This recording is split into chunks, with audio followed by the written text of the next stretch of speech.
ছোট ছোট দুই জোড়া হাত পরম মমতায় পরিষ্কার করছে বাবার কবরের আগাছা।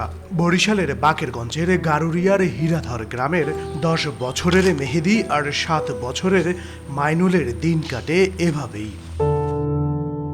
5 বছর আগে মা আসমা বেগম 2 অবুঝ সন্তানকে ফেলে চলে যান অন্যের সংসারে। এরপর প্রতিবন্ধী বাবা নাসির হাওলাদার ছিল তাদের বেঁচে থাকার অবলম্বন। কিন্তু 3 বছর আগে বাড়ির পাশের বিলে শাপলা তুলতে গিয়ে পানিতে ডুবে মৃত্যু হয় তার। বর্তমানে এতিম 2 শিশুর একমাত্র আশ্রয়স্থল বৃদ্ধা দাদি রিজিয়া বেগম। বয়সের ভারে আর অসুস্থতায় যিনি নিজেই চলতে পারেন না, তিনি নাতিদের মুখে অন্ন জোগাতে বেছে নিয়েছেন ভিক্ষাবৃত্তি। অভাবের দিনে তাদের জোটে না 3 বেলা খাবারও।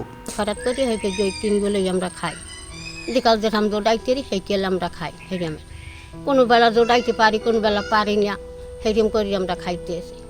এখন এই বাচ্চা দুটো কোনো একটু লেখাপড়া শিখাইতে পারি না, প্রাইভেট লাগে, মানুষ লাগে, আমি তো বা কলম, আমি তো পারি না। অসহায় এই মানুষগুলোর জন্য সরকারি সহায়তার দাবি জানিয়েছেন স্থানীয়রা। দোকান টোকানে কোনো কিছু পয়সাপাতিও ওই দেয় সবাই, আর ইচ্ছে করি বাচ্চা দিল এই দাদি যায়। নাসির আমাদের এলাকারই সন্তান এবং সে প্রতিবন্ধী ছিল। সে ওই বর্ষা মৌসুমে সে শাপলা তুলতে যাওয়ার সময় সে পানিতে পড়ে সে মৃত্যুবরণ করেন এবং সে 2টা বাচ্চা রেখে গেছে। 2টা বাচ্চা সে অসহায় আছে এবং অসহায় পরিবার। যারা বিত্তবান আছে, যারা মানুষের সাহায্য সহযোগিতা করে বা কোনো প্রতিষ্ঠান হোক বা কোনো ব্যক্তি হোক, তারা যদি এই বাচ্চা দুটোর দায়িত্ব নেয় তাহলে তারা একটু উপকৃত হয়। শিশু দুটির সুরক্ষায় ব্যবস্থা নেওয়ার আশ্বাস জেলার সমাজসেবা কর্মকর্তার।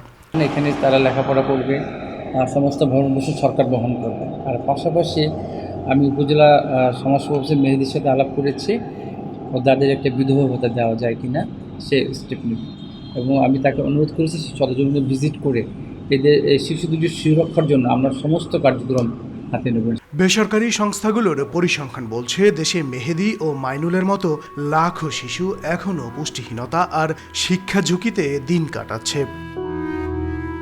মেহেদি হাসান বাপ্পি, সময় সংবাদ, বরিশাল।